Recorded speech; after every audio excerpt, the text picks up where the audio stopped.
Yo, what's going on, guys? Hoop Bible here with my first official video. Hope you guys are having an awesome day, and let's get right into my top 20 players in the league list. So I got some honorable mentions here. Guys that didn't quite make it onto my top 20, but they were super close. So I got Kristaps because of his injury concerns, and his efficiency levels aren't great for a guy that's 7'3". He's never been on a successful team, really. I got Ben Simmons because he got no jump shot at all, and he had a pretty underwhelming playoffs, especially that Boston series where he got held to a point and he just got exposed because he couldn't shoot. I got Gobert. He doesn't have much of an offensive game, that's why. He's spoon-fed buckets on pick and rolls, and most of his points are on putbacks and lobs, that kind of thing. DeMar DeRozan, I got because his game doesn't fit the league. He's not a good three-point shooter or defender, really, and he just doesn't show up in the playoffs, man. I got Draymond because he's not a good shooter or scorer, but he can do everything else. So my 20th player on the list is Victor Oladipo. Had a huge season, man. Led the league in steals, shot a career best from three, broke out in a huge way. He went toe-to-toe with LeBron in the first round, took him to 7. Everyone talked about how the Pacers got robbed in that trade for PG, but he was a huge surprise. He had a breakout season that nobody really expected, and he won Most Improved Player. He emerged as a two-way beast, and he'll only get better. I'm telling you, man, Oladipo's trainer, he said that he's going to be scary, and he's turning into a mini LeBron. With the improvement he showed in just one season, going from a number 2 option and a decent starter at best to a two-way star in a season, I only expect Oladipo to get better, and he's going to show he's a force in the Eastern Conference for the foreseeable future. 19, I got Jokic. Honestly, he's my favorite player in the league right now. He's a total package as a center offensively. He can do everything, post-ups, pick and rolls, pick and pops, as well as being able to put the ball on the deck a bit and create plays for either himself or others. Jokic's vision as a passer, though, really sets him apart. I've never seen a dude with this kind of ability to pass the ball being this size. He makes all of his teammates better, putting the ball in the right place for his teammates to get easy scores. He's a great rebounder despite not being athletic at all. He could be the most unathletic player in the league, man. I don't know. Him and Dirk are pretty close. If he improves defensively, I expect the Joker to move up this list as he continues to be a focal point for the Nuggets, who should be a threat in the playoffs next year. I got 18 is John Wall. He's shown me something every year, man. He's shown me he can improve on his game. He improved his 3-ball this year. He shot 37% from deep, and he'd be higher on my list if he didn't get injured and miss half the year. He's an incredible playmaker. He's a blur in transition. He's great defensively, and he somehow ran pick and rolls with a bum like Gortat to perfection. Seems like everyone forgets how good John is when he's healthy. Like the season before last, he averaged 23 and 11 with 2 steals, and he backpacked the Wizards in the playoffs. He almost led them to the conference finals. You know, he hit that 3 over Avery Bradley to force Game 7. Unfortunately, Game 7, they got absolutely destroyed by Kelly Olynyk, but we won't talk about that. He ups his game in the playoffs, though. Over the last 2 playoffs, he has averaged about 26 a game and 11 dimes. And with Dwight as his new center, I expect John to be better than ever next year, and he should move up my list. At 17, I got Cat. He's got insane efficiency for a center, man. He shot 55% from the field, 42% from 3, sorry. And much like Jokic, he's a total package. He can take slower bigs off the dribble. He's a superior athlete to most centers.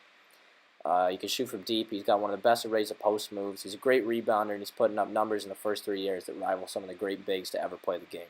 I had a tough time picking between Cat and Jokic, but I decided to go with Cat because he's a bit better defensively. He's a lot more athletic, and I guess he was able to lead his team into the playoffs. Cat's ceiling's off the charts, though, man. He'll keep getting stronger, which means he'll be better defensively.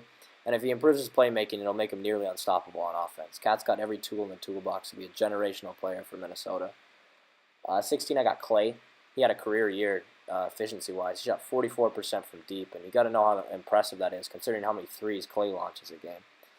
This dude will fit into any NBA team, though. He's seriously the perfect role player. He doesn't need the ball to be effective at all. He does a really good job of locking guys up on the perimeter. One night, you know, you can have 37 and a quarter. Then he could drop 60 with only putting the ball on the deck 11 times. He's already, in my opinion, the second best shooter ever behind Steph, obviously. And he's 6'7", so he's big for a 2 guard. It makes it easier for him to get a shot anytime. Shoots over others. And defensively, with that length, being able to bother even the league's best players. Throw Clay on any team, he'd thrive as the perfect 2-way role player for any squad. And that kind of explains why he's a 3-time champ. 15, I got CP3. He's always one of the best players in the league, man. Just a lion-hearted leader. He's a 2-way beast. there's not much more that needs to be said about him at this point in his career. He's rock solid. You always know what you're going to get from him. He plays his tail off on both ends. He's a furious leader. I mean, you could see it right away. When CP played, the Rockets went 15-0 in games he actually played fully and didn't get injured in. He's one of the best passers ever. Always gets around 2 steals a game. He's always among the league leaders in advanced stats like box plus minus, where he was at about a plus 10 this year. Surefire Hall of Famer. Still a top-notch two-way player for one of the best teams in the league. So finally he made the conference finals. Everyone can hop off now for that. And if he didn't get injured, who knows? Maybe they beat Golden State and maybe they're the champs. And CP's that good, even if he closes into his mid-30s. 14, I got Paul George. PG struggled a little bit starting to mesh with Westbrook at the beginning, but he really came on the second half of the year. He shot 40% on threes, and he finished only second behind Harden in his threes made, and he splashed 244 of them. That's the best of his career. He's one of the top two-way players in the league. He can do a little bit of everything, being a 3-level scorer, above-average athlete. He's not quite what he used to be after he snapped his leg, but he's a lockdown defender, and I feel like he got robbed of all defense this year, man. He was one of the top guys in the league in steals, and he led the league in deflections as well. And he's just a pest for the opposition to deal with, man. He got off to a slow start, as I said earlier, but it's all right because he was learning to play with Russ and Melo, so they needed to all figure out their roles. But he got it rolling after the All-Star break and into the playoffs, and if you take away that Game 6 stinker he had against Utah, he did have a super solid playoffs, averaging around 25 a game. He should be more comfortable without Melo next year, and with more time alongside Russ, he should get more touches, which should result in more buckets. 13, I got Boogie. Boogie takes everything that Cat makes Cat great, and he steps it up a notch. He had some insane games this season, like a 40-20-10 game. First since Kareem and a bunch of other 30-20 games. Boogie's a terror, man. There's not one thing a defender can do to stop him. He can pull up on you from 3. He's the biggest bully in the league. He bully you down low. He's one of the best playmaking centers in the league as well. He averaged 1.6 steals and blocks, which is super impressive. Show me he could play some D when he puts his mind to it. It just sucks that he went down with his Achilles injury. He was probably in the midst of his best year. He finally found stability after all that garbage that went on in Sacramento. And he was contributing to winning basketball, and he would have made the playoffs for the first time in his career. Not that it really matters now because he's on the Warriors, so he'd be getting a ring in his first trip to the playoffs for sure. But he's a machine, and with his injury and the history of players coming back on that, as well as him probably not being featured, because he's playing with 4 other All-Stars, he'll probably take a drop on this list once he comes back on the court, though. 12, I got Jimmy. Jimmy's just one of the best slashers in the league, man. Just a relentless finisher at the rim. You can get a shot off at any time. You can carry the Wolves' offense for stretches. He got off to a slower start, too, learning to play with his new squad, and he managed to put up these kind of numbers still. As the season progressed, Jimmy really carried the Wolves, and he helped instill that dog mentality into the whole squad. I have Jimmy ahead of PG because of his playmaking, and he's a little more clutch. Just the fact that adding to a horrendous Wolves team, and they didn't really get that much other than him, and he led them to the playoffs. The last game against the Nuggets, Jimmy put the Wolves in his backpack and took them to the playoffs, sinking clutch buckets in OT. He also made all defense this year, which isn't a surprise because Jimmy's a dog defensively. He's making sure anyone he's guarding is always out of rhythm and uncomfortable. Jimmy was even injured for a stretch this season, so a healthy Jimmy next year should be able to keep his spot on this list. I got 11, I got Dame. He shot 36% on threes. He made about 3 a game. He hit 227, which is 6th in the league. Dame had a really good season. He's in the MVP conversation. He's easily one of the best scorers in the league. He got that pull-up from literally anywhere. Drives, floaters. He's got the handle to make even the best defenders in the league look like barbecue chicken sometimes. Dame, year after year, remains doubted, but he continues to deliver for his squad. Yeah, I know his defense isn't very good, but come on. This Blazers team overachieved big time last year, mainly because of Dame. He's got no limit to his range at all. He's a good playmaker. He makes others around him better, and it's just a huge struggle for Portland whenever Dame's off the floor. They struggle to create offense. Dame's easily one of the most clutch players in the league, and he lives for that big moment. He had a couple game winners this year, and yeah, he's an MVP candidate, leading Portland to the 3 seed in a stacked West, so we'll see if he can keep proving us all wrong next year. At 10, I got Joel. Joel's the best center in the league, in my opinion, because he's got the most complete game. He's got a little bit of everything. He makes his presence felt on both ends of the floor, which is huge. He's got a wide array of post moves, a nice jumper all the way out to the 3-point line. He's a capable passer. And on the other end of the floor, he's one of the best rim protectors in the game and one of the few dudes in the league you can actually anchor a defense with. If Joel can improve on his 3-ball and turn the ball over a little less, he'll be a top 5 player in the list in no time. He's already made All-NBA second team and All-Defensive team in his second season, which is downright scary, man. Joel's only real question mark is his injury concerns, but when healthy, Joel's an absolute force. Most of the games he missed this season anyways were either because A, he ran into Markelle Fultz's shoulder and broke his face, or B, they sat him on second nights of back-to-backs for precautionary reasons. But he played 63 games, and he insisted the injuries were behind him and he hasn't made a glass, which I believe him. Joel will be a two-way force for years to come, bro, especially with LeBron out of there. It's time for the new king of the East. Why not Joel? Ninth, I got Kyrie. Kyrie's just a rare talent, man. I've never seen anybody do the kind of stuff that Kyrie does. He's the best finisher around the rim for a point guard that I've ever seen. He's just got an insane array of acrobatic layups and floaters that nobody else in the league could pull off. He's got the best handles of all time, and he uses them to do things that other players just can't do, man. He's just a transcendent offensive talent. He's one of the game's most lethal shooters. He's got a wet jumper, and he's not even entered his prime yet. Brad Stevens is really going to unlock his potential, though, as he played the best defense of his career and shot more efficiently than ever. Brad's a basketball genius, and Kyrie's in a perfect situation as the best player on a championship contender. If Kyrie's healthy, there's absolutely no doubt in my mind the Celtics would have made the finals and gave the Warriors a better run than the Cavs. Kyrie's a champ, clutch, and can do other things that nobody else can. He's just a special dude, man. Eighth, I got Harden. Harden led the league in threes this year with 265, won his first MVP, and he's unstoppable offensively. He draws fouls like no other, finishes super well around the rim, has that patented step back, which no one seems to have been able to solve. He's left-handed, so that makes him more difficult to guard. His playmaking is among the best in the league, and he showed a renewed commitment to defense, which was shocking to me. And it showed he actually put some effort in to stop other players. He led the Rockets to a league-best record and a Western Conference Finals appearance, and they almost beat the Warriors, man. The only reason I got Harden at 8 is because he's still not a very solid defender, and he just doesn't show up when his team needs him the most. He had an awful Game 6 against the Spurs 2 years ago, and he shot really bad from the field at 3 and turned the ball over a lot in the last 2 games against the Warriors. Hopefully it proves me wrong this year, man, but I got to see some more out of him in the playoffs. He just looks like he gives up on his team half the time. 7, I got Westbrook. Russ is the most athletic guard of all time, or point guard. Sorry, Derrick Rose, but that's what I think, and he uses that to his advantage. Led the league in assists again. He showed a willingness to play with 2 other stars this season. Everyone blames him for taking so many shots in the playoffs the last few games. But, I mean, if your other star teammates are bricking everything, then what else can you do? I got Russ ahead of Harden because he just never quits, man. He always plays to the final whistle. He gives his full effort at all times on the court. Sure, people will say he's a stat pattern, he's a bad teammate, but guys like Cantor, who don't even play with Russ anymore, say he's the best teammate he's ever played with. He rebounds insanely well for a guard that small. Yeah, I know, they say Adams boxes dudes out and lets him get free rebounds, but a lot of the rebounds he gets are because he wants it more than someone else. He's got questionable shots and turnovers sometimes, but you could see him go up and grab an offensive rebound over center sometimes, man. It's just something other point guards have never been able to do. He plays the hardest out of anyone in the league sometimes. It's not the smartest, but it is the hardest. He does things that other people in the history of the league aren't able to do, man. At 6, I got Kawhi. This is a lost season for Kawhi. Obviously, the numbers this year, they don't reflect who Kawhi is as a ball player. They were a rusty 9 games, and he's this high for me because he had the top 3 MVP finish the year before.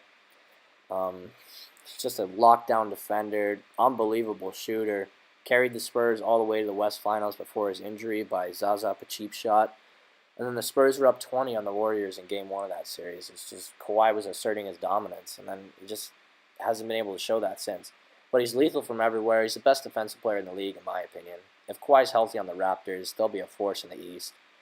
And he'll contend with Giannis, Embiid, and Kyrie for the best player in the East. He's the best two-way player in the league, and he should vault the Raptors to a contender status next season if he buys into the system that Toronto has for him. 5, I got Giannis. This was hard, man, picking between Giannis and Kawhi.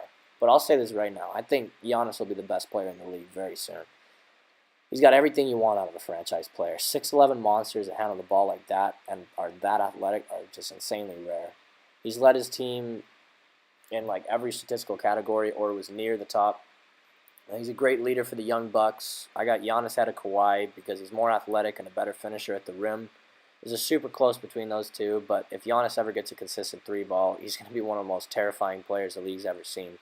Giannis will be the new king of the East for the next 10 years in the league. in my opinion.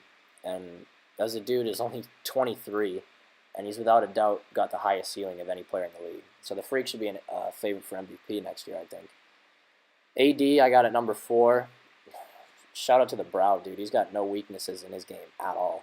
He can handle, shoot, drive, clamp, pass, and he does it all with insane efficiency. He can put all the questions to rest that everyone had because of the year that he had last year. Like, can he stay healthy for a full year? Yup. Can he lead his team to the playoffs? Yup. The answer to both of those questions he blew him away. As AD backpacked him into the playoffs and into the second round, he stepped up his game in the playoffs. He averaged over 30, and even without Boogie, he made the Blazers look just dumb in the first round. He's going to compete with Giannis for the best player in the league when LeBron starts to regress, for sure. And he made All-NBA first team and All-Defensive first team, and he's only 25. Without Boogie, AD is going to carry a lot more of the load next year in a stacked West. It'll be a dogfight to make the playoffs. But with the way AD played last year, I'm sure he could do it. Number 3, I got Steph. He's just inhuman, dude. I've never seen a guy like this before. He's just revolutionized the whole sport. He made the 3 just so much more prolific because he showed everybody how deadly it can be. And as basic math goes, 3 is greater than 2. Steph's just the engine that drives the Warriors. He only played 51 games last year, which is why they didn't win that much, as much as the Warriors usually would, I guess. The Warriors just visibly struggled without him. His plus-minus was 9.5, which is nuts. He made everything click for the Warriors when he's on, man. He's changed the game. He's the best shooter ever. It's not really close in that category. Super underrated defender, actually. He's got incredible handles, finishing around the basket with floaters and circus layups. Steph's already one of the best point guards ever, in my opinion. He's the best offensive point guard the league's ever seen, I think. There's no other player with legitimate range out to the logo, and he's just consistent from there. He's just insane. KD, I got at number 2. He's just the league's most unguardable player. He's a walking bucket. He can get a shot off at any time, and he's one of the best shooters of all time as well, man. 42% from 3, 52% from the field, and he showed the league he's not messing around on defense anymore. Top 5 in blocks as a small forward is pretty insane. He was just a good rim protector for the Warriors squad that didn't really have a passable center. KD would be the best player in the league if he didn't play in the era that the Kings in. And KD's got no weaknesses, though. He proved he can go toe-to-toe with LeBron again, taking home Finals MVP, just making countless shots on his head. Just ridiculous, man. KD doesn't really have anything to prove. He's already an all-time great. He still hasn't even turned 30, which is insane to think about. And if he's healthy, I think he'll retire as the game's all-time leading scorer. Number 1, obviously, what did you guys expect? LeBron. I'm not riding him at all, but honestly, I do think, in strict terms of being a basketball player, he is the best of all time. Take team success out of it. The Cavs front office is pretty garbo. It's surrounding LeBron with talent. They lucked in their first pick over and over again, which makes things a lot easier. And LeBron's actually an above-average shooter. Best finisher at the rim the league's ever seen. 54% and 37 from deep is just nuts, man. He's a freight train. He can't be stopped going to the bucket. Insane 60% at the rim this year, which for how many attempts he had was way higher than anyone else. You can get a shot on anyone, like that Raptors game when he hit those 6 fadeaways in the 4th. He just put him to bed. His IQ's off the charts. He always finds people in the right spots. He makes the right play almost every time. That playoff performance this season could have been the greatest 22 games of basketball I've probably ever seen. LeBron isn't human, bro. 34, 9-9 in a game in the playoffs. The talent-deprived Cavs, he just backpacked into the finals again. The dude put up 51 in Game 1, and that wasn't enough. It's not his fault. He's up against the best collection of talent the league's ever seen. But LeBron's a GOAT, I think, man. I can't wait to see how he transforms the Lakers, and we'll see if he continues to defy Father Time and get better again in his age 34 season. I swear he's not human. Well, guys, that's my video. Appreciate it. Thanks for tuning in, and I'll see you on the next one.